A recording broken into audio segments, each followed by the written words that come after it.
இது தமிழ்நாட்டோட காவல்துறைக்கு அவமானம்னு சொன்னீங்க.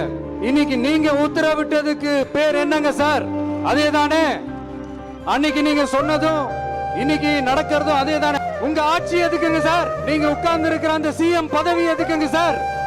எப்படி கேள்வி கேட்டாலும் உங்ககிட்ட இருந்து எந்த பதிலும் வர போறல. ஏன்னா இருந்தாதானே வரும். குட்கா வழக்கில் கைது செய்யப்பட்ட நாகர்கோவில் கிளைச்சிறையில் அடைக்கப்பட்ட விசாரணை கைதி உயிரிழந்த சம்பவம் அதிர்ச்சியை ஏற்படுத்தி உள்ளது.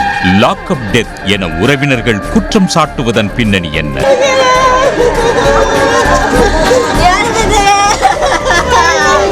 வியாழக்கிழமை காலையில போலீஸ் ஸ்டேஷன்ல இருந்து போன் பண்ணி விசாரணை வந்துட்டு போன்னு சொன்னாங்க.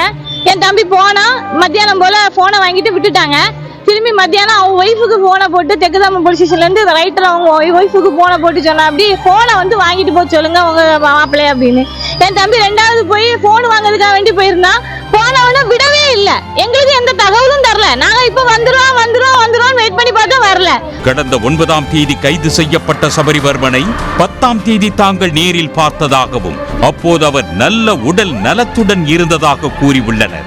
இப்ப காலையில போன் பண்ணி 6 மணிக்கு போன் பண்ணி அவனுக்கு உடம்புக்கு முடியல, ஆசாரிப்பள்ளி ஆஸ்பத்திரிக்கு கூட்டிட்டு போயிருக்காங்க வாங்கன்னாங்க. சரி ஆசாரிப்பள்ளி ஆஸ்பத்திரி தானே கிளம்பி வந்துட்டு இருக்க, 7:15 போல போன் அடிச்சு சொல்லாங்க இறந்து போயிட்டான். இங்க வந்து போலீஸ்கிட்ட கேட்டா எங்க என் தம்பியை காணீங்க என்னங்க ஆச்சுன்னு கேட்டானா சிரிச்சுக்கிட்டே சொல்றாரு அவன் செத்துட்டான், அவனுக்கு ஹார்ட் அட்டாக் வந்துட்டு செத்துட்டான், அவன் இப்ப பார்க்க முடியாது, போஸ்ட்மார்ட்டத்துக்கு கொண்டு போயாச்சு. கண்ணுல காணிக்க அடிச்சு கொண்டுட்டான் சார். போலீஸ்காரன் ஏதோ பண்ணிட்டான், என் தம்பி நல்லா இருக்கா, அவனுக்கு ஒரு பிரச்சனையும் இல்லை, அவனுக்கு உடம்புக்கு ஒரு பிரச்சனையும் கிடையாது. இவங்க என்னமோ பண்ணி கொண்டுட்டாங்க. என்ன பண்ண போறீங்க? அந்த பிள்ளைக்கு என்ன பண்ண போறீங்க?